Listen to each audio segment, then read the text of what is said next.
Hi, Robin Hill here at the Stitching Post. I hope you can hear me because we have some beautiful singers out here supporting awareness for domestic violence. So we've heard a lot of Martina McBride songs this week. Hey, I thought I'd pop in here and kind of showcase one of our little machines and answering that question, what do you do with decorative stitches? So I'm going to kind of turn around and show you this machine. And this is the Juki. I really like this machine. It's got your easy one-step use buttons right here. And this is the feet it comes with. Of course, it comes with your zipper foot, your buttonhole, automatic, and your overcasting and blind hemming. This is your blind hemming, excuse me. That's your overcasting. Keep your hems in. And of course, it's got a stitch guide, so that helps keep everything straight. So one of the things that I thought I'd show is we're on straight stitch. So this is a real cute little machine. So all I gotta do is, I like this because it's not the way up here. And you've got it right there in front of you. You don't pull it up out of your book. But we're gonna use just a straight stitch in the center. And I'm gonna come over here and I'm gonna make some adjustments. I'm gonna go here and I'm just gonna leave it in the middle. But I'm gonna come down here and I'm really gonna take my stitch length all the way. Oops, wrong direction. We're gonna take it all the way out. So we're gonna go to 4.5, so it's gonna be some long basic stitches. And I'm gonna take my lightweight cotton here and I'm gonna just sew. And I'm gonna make sure that I pull a tail out here. A really good tail, there you go. And I'm just gonna sew a couple of rows. And I'm gonna show you something real fun, easy to do. So what you would do is if you would take enough fabric and do your rows to make for a bodice for a little girl's dress or a collar on a little dress. And we're gonna just, and you're not gonna back tackle this. And we're just gonna sew it, it's already gathering up. See, I can even adjust my tension up a little bit.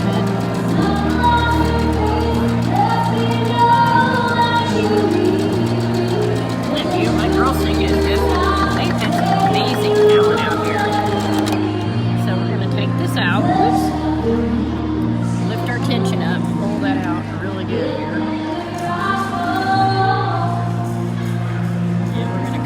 Grab some scissors. I'm not making you dizzy. We're gonna pull this a little bit just so I don't want to pucker. And then we're gonna leave that tail there. Oops. Pretty cool. One-handed sewing, ladies and gentlemen, right here.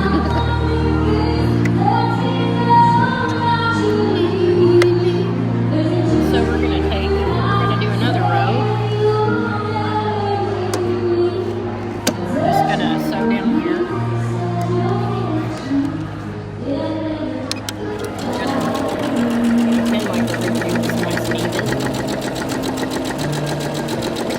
Gathering up. I'm not even going to do anything with this machine. All I did was increase that stitch length. So we're going to make a couple of rows here, just kind of show you what you can do with this. Notice it didn't jam on me. This is a little picky here. There we go. So we're going to rethread it here. And let's see. That way I can have a chance to show it off. Oh, well, no wonder. Yeah, be careful about, make sure you get that spool cap on there. You don't want any gaps, that's what breaks needles. So we're going to come in here, and even though I had a little issue when they're getting stuck, we're going to go around here, up here. We're going to come here, and we're going to go right above the needle. Oops, maybe the other way. Come on, baby. There we go.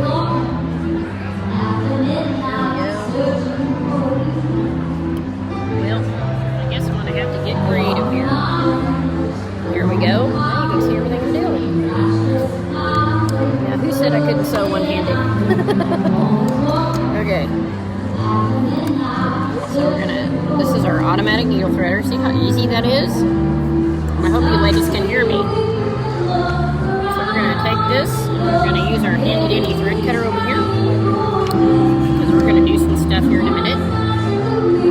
So now we've got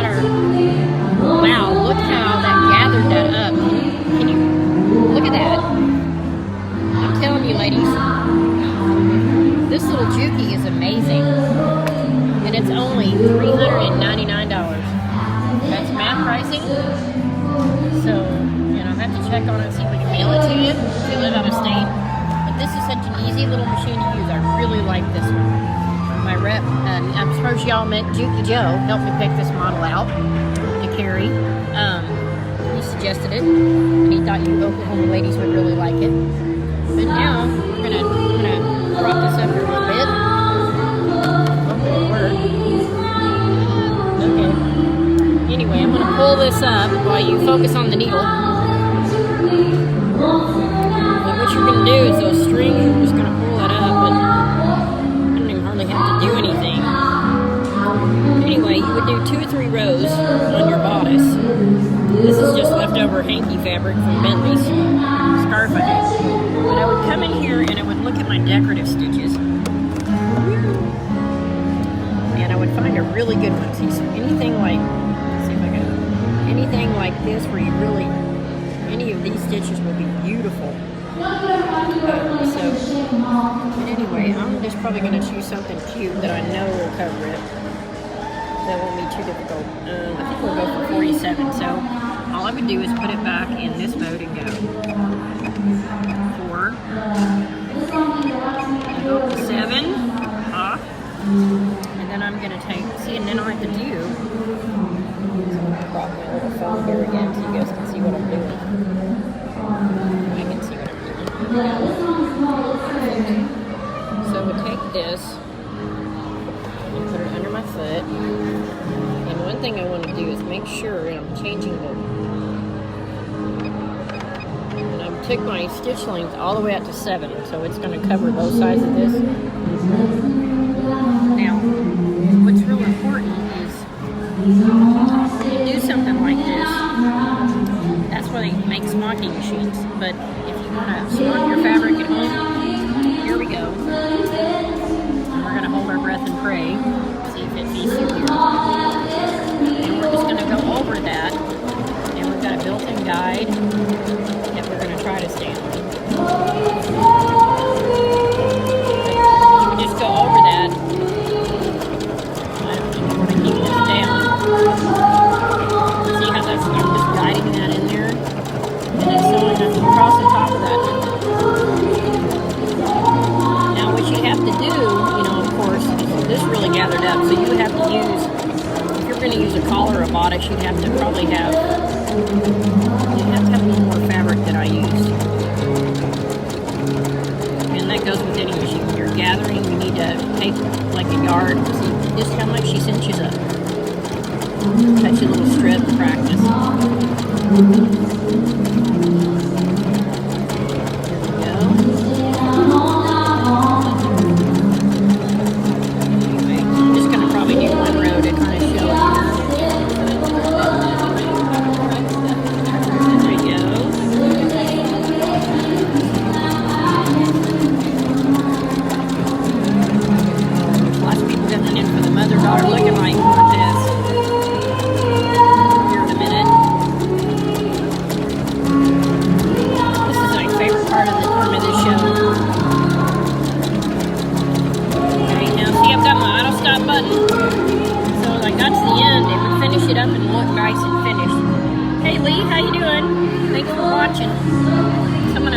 Up, and this isn't going to be perfect. I mean, we're doing this here at a show, so.